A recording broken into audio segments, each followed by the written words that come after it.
In front of me is Samsung Galaxy Tab S6 Lite, and today I would like to show you how you can add audio or video file to text message. Begin by launching messages and selecting or creating a chat.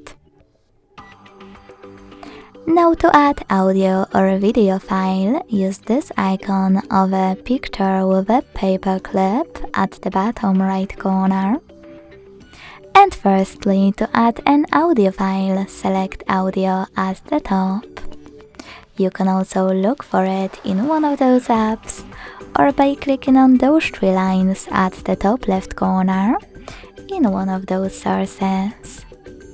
When you're ready, hold your audio file and hit select at the top right corner to attach it.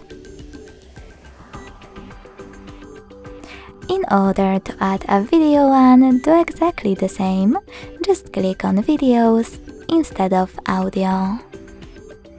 Thanks so much for watching. If you enjoyed this video, leave a like, comment and subscribe. Bye!